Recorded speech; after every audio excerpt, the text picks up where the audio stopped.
Okay guys, what is up my little nerds? Welcome back to Moan Inc. With me, my name is Erica. Hey guys, what's up? If you guys are tuning into this episode, I presume either you are seeking out some simple explanation for our philosopher today, our lovely pre-Socratic, or you've been keeping up with this series, in which case, we love you so much. Because these episodes are taking a lot of strength and a lot of power, especially when it is 36 degrees every single day in London for some reason, and I am boiling my arse off. So, anyways, welcome back to the series. Today we're going to be discussing the very, very famous pre-Socratic who goes by the name of Xeno.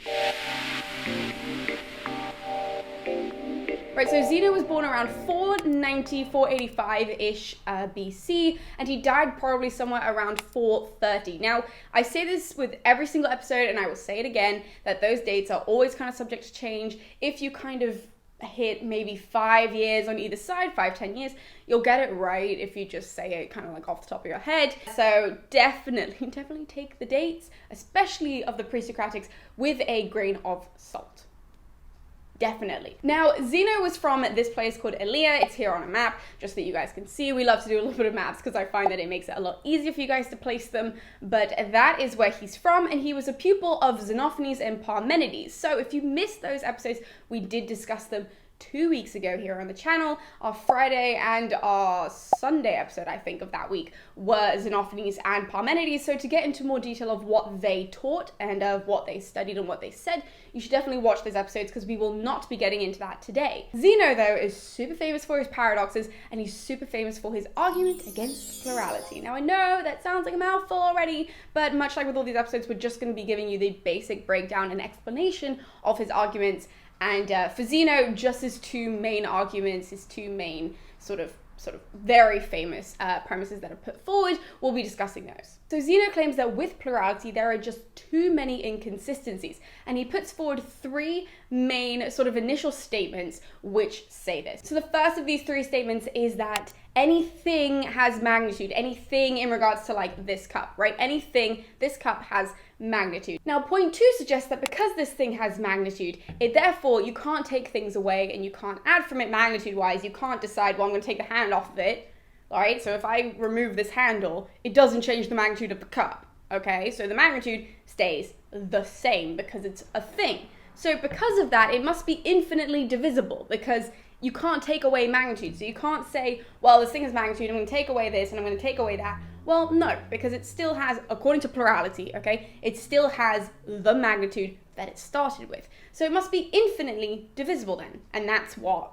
all of plurality says. It suggests that this thing is infinitely divisible because it's magnitude, and therefore you cannot add or take away from the magnitude. So in order to, if you were going to subtract anything from it, you couldn't, because it still has the magnitude, okay? That's what plurality suggests, and that's his second point. Now, point three contradicts point two, because point three suggests that nothing can be divided infinitely, right? It suggests that that's absolutely impossible. And therefore, there must be a number on infinity. There has to be, because you can't say this cup goes on for infinity. You just, that's ridiculous. Even to say that out loud, you can't say this cup is infinite. Well, no, there must get to a point where there is no cup, surely. And so, therefore, point three contradicts point two. And that's really like the biggest sort of paradox that Xeno puts forward, and the most important, because it's the one that really goes against all of his predecessors, where he's like, actually, all of you talking about infinity are talking quite honestly. Now, this isn't the only paradox that he puts forward though. So actually his paradoxes are super duper interesting, and the one that he does to express this whole infinity idea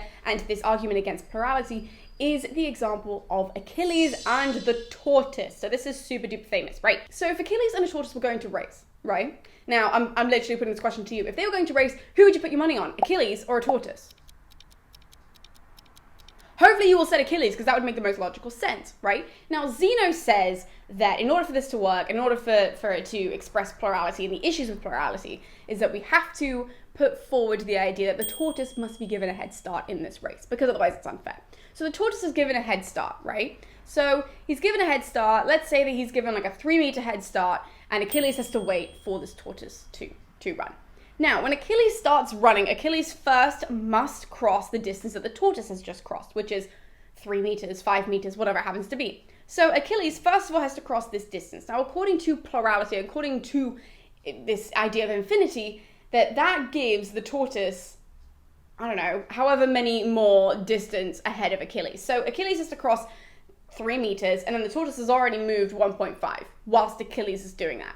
So now Achilles has to cross 1.5 meters, but that gives the tortoise, I don't know, another 0.5 ahead of Achilles. So then Achilles has to cross that, and cross that, and cross that. With the idea of plurality is that all those distances are therefore infinitely divisible, correct? So you can therefore never have Achilles catch up with the tortoise because he constantly has to cross that distance, because the distance between Achilles and the tortoise is pretty much infinite, according to plurality. I don't know if I explained that really well. I mean, I hope I did, but this idea of plurality and infinity suggests that Achilles will never be able to catch up with the tortoise, and that's why infinity and this idea that infinity is like, you know, real, and this whole thing, and there's no number on infinity, suggests that Achilles could never beat a tortoise, right? Which is absurd, and that was Xeno's whole point. But this is a super famous paradox, and one that philosophers discussed for hundreds of years. And even now, sorry, I just hit the table, but even now, that is something that is still discussed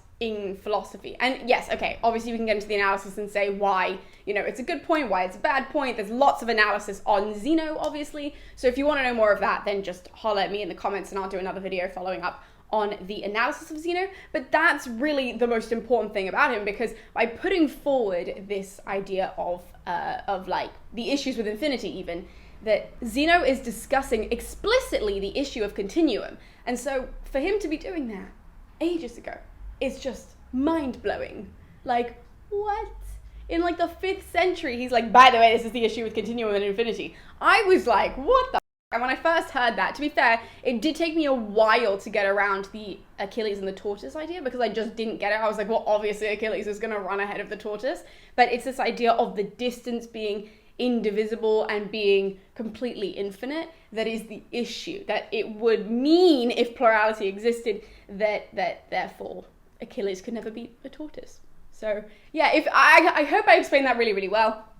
Like I always say for these videos, they're supposed to be super simple, super easy, just to get you through like the very basic understanding of who somebody is. And with Xeno, you just have to remember that it's this whole idea of infinity. You have to remember he's against plurality, and with the whole Achilles and tortoise example. And even if you are like in a conversation with someone who's studying this and you just say, oh, Xeno, isn't he the guy that had Achilles and the tortoise? Even if you don't really remember what I said about it, you're gonna sound like the smartest person in that room. So you're welcome. Anyways, that's our episode for today. That's Xeno. So hopefully this Friday episode wasn't too heavy. I'm trying to make these very, very light, very, very fun, very, very simple, very, very easy. They're just supposed to be introductory episodes. So let me know though what you think in the comments. If you guys really enjoyed this on your way down, then you should definitely hit that like button if you're on YouTube. And also if you're on Instagram, then please do that too, because our IGTV series are very, very important to the basic understanding of the ancient world before we can get into the fun episodes over on YouTube. So thank you guys so much for watching. We really, really appreciate it. We'll be seeing you